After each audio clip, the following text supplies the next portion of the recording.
1920 was a year of peace treaties and of the first meeting of the League of Nations. And at leisure, the people listened to the original Dixieland Jazz Band.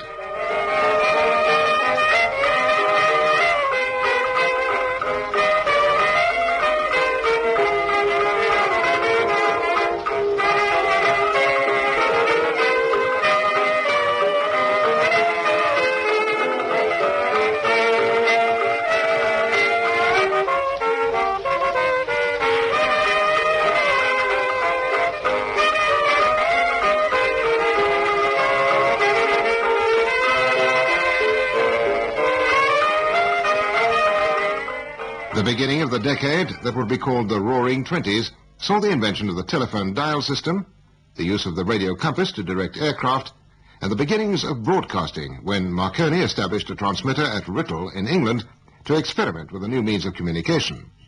The voice we hear now, that of a Mr. Ditcham, sounds through the years, recording the non-stop patter, reaching towards distant sets of earphones to test quality and range. MZX calling, MZX calling. This is the Marconi valve transmitter at Chelmsford, England, testing on a wavelength of 2,800 meters. How are our signals coming in today? Can you hear us clearly? I will now recite to you my usual collection of British railway stations for test purposes. The Great Northern Railway starts at King's Cross. The London and North Western Railway starts from Euston. The Midland Railway starts from... The Russian Revolution was in its final stages in 1920, a year which also witnessed the canonization of Joan of Arc and the Olympic Games at Antwerp, where the South Africans did reasonably well, particularly Bevel Rudd, with a gold medal for the 400 meters and a bronze for the 800. Big Bill Tilden dominated Wimbledon at tennis, and Man o' War was the talked-about horse as he won one race after another.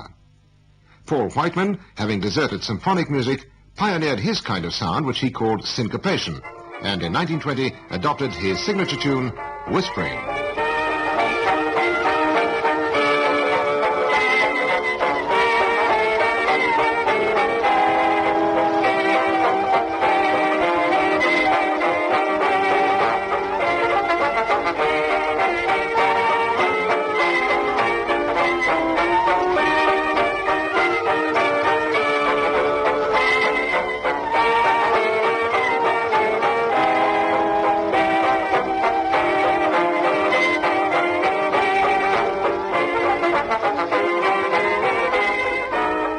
Movies of the year, silent of course, included Mary Pickford in Pollyanna, The Cabinet of Dr. Caligari, starring Conrad Veidt, and a Charles Chaplin movie called The Kid, the title role being played by 4.5-year-old Jackie Coogan. Eugene O'Neill's Beyond the Horizon, J.M. Barrie's Marie Rose, and Pirandello's 6 Characters in Search of an Author were the major plays of 1920, a theatrical season which also provided some musicals like My Golden Girl, Tip Top, and Sinbad with Earl Jolson.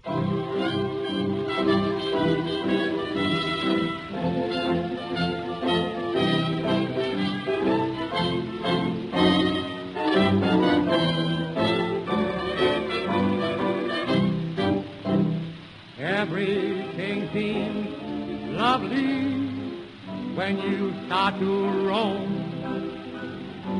The birds are singing the day that you stray, but wait until you are further away.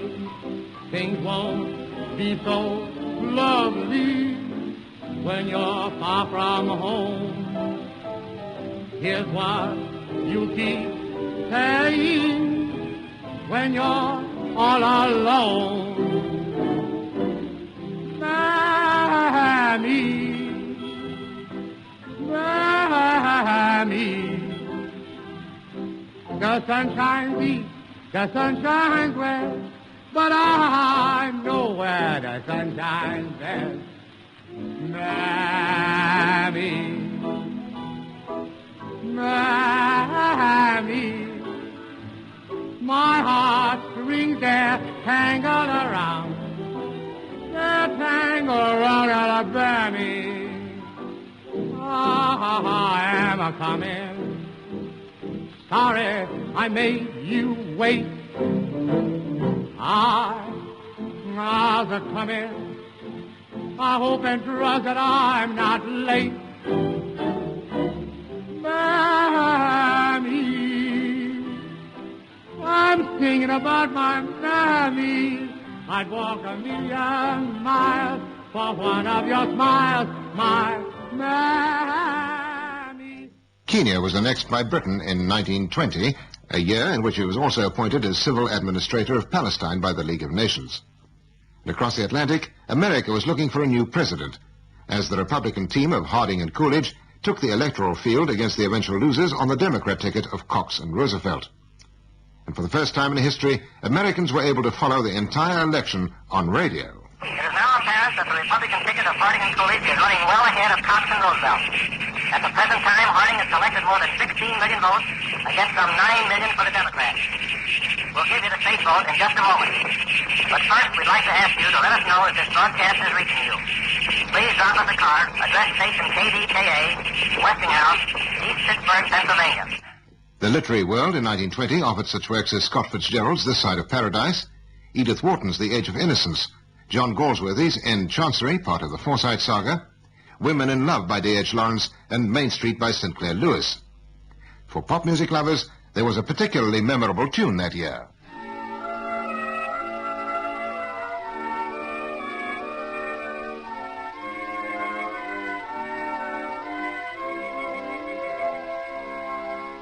I'm writing you, dear, just to tell you, in September, you remember, neath the old apple tree, you whispered to me, when it blossomed again, you'd be mine.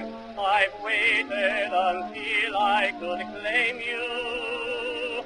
I hope I've not waited in vain, for when it's spring in the valley, I'm coming, my sweetheart, again. I'll be with you in apple blossom time. I'll be with you to change your name to mine. One day in May, I'll come and say, happy the bride, the sun shines on today. What a wonderful wedding there will be. What a wonderful day for you and me. Church bells will chime, you will be mine in apple blossom time.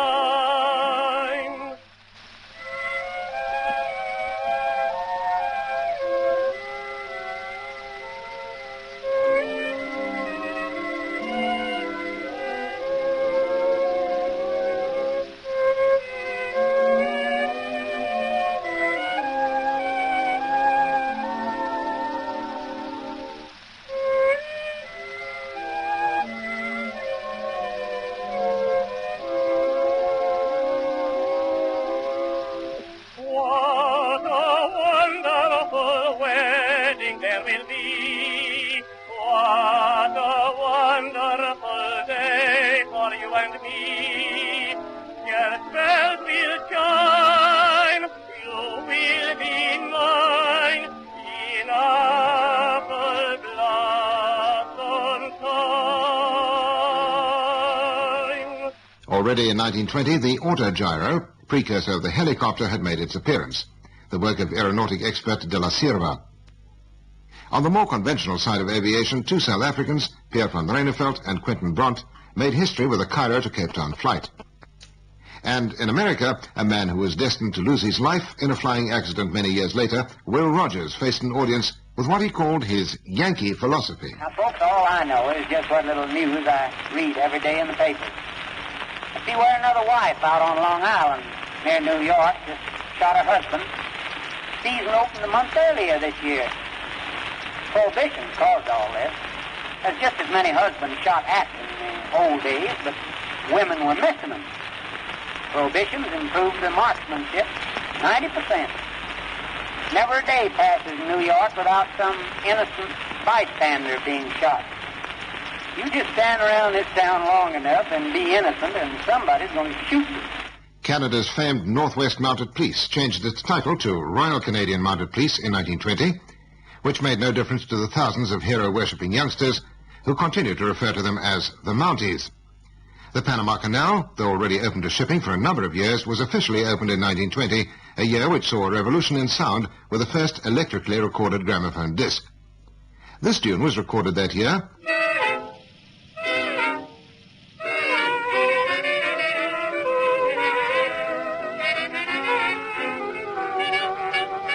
Now when my baby smiles at me, my thoughts go roaming paradise.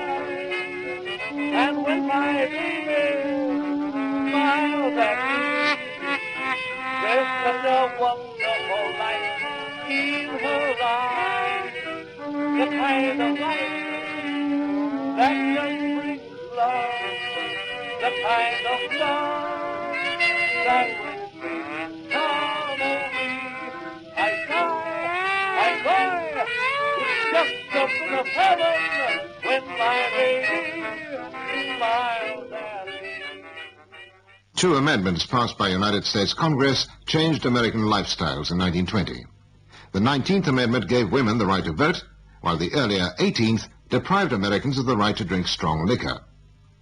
Ed Murrow paints a picture of prohibition. Since that fateful morning of January 16, 1920, when the consumption of alcoholic beverages had become illegal, a new kind of institution had sprung up in the land. Hello, suckers!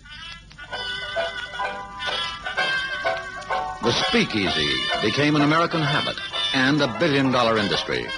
Because it was illegal to drink in public or anywhere, the citizenry of all ages entrenched themselves almost nightly in dark, dingy cellars, where against a background of bad murals, pockmarked bouncers, and stale air, they forced the human body to swallow some of the most corrosive poison ever consumed by man or woman. Madam, I give you my word.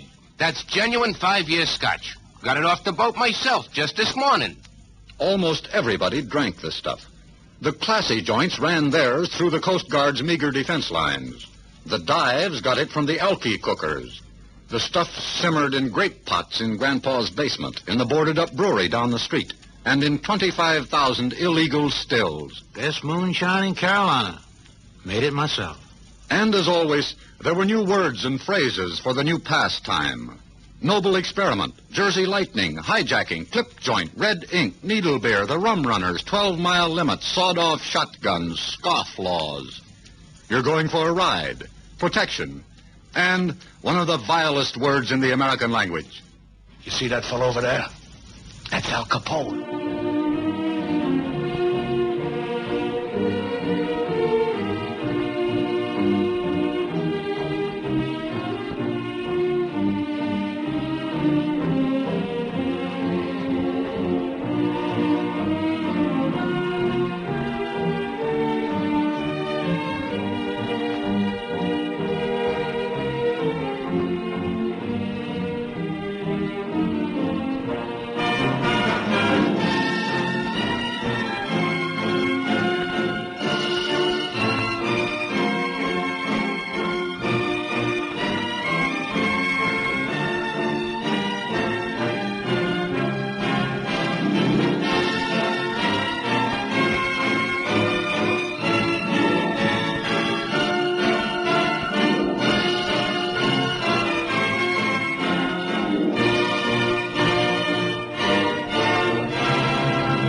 Callback the Past was devised and presented by Percy Seath and comes to you by courtesy of the Springbok Radio Preservation Society of South Africa.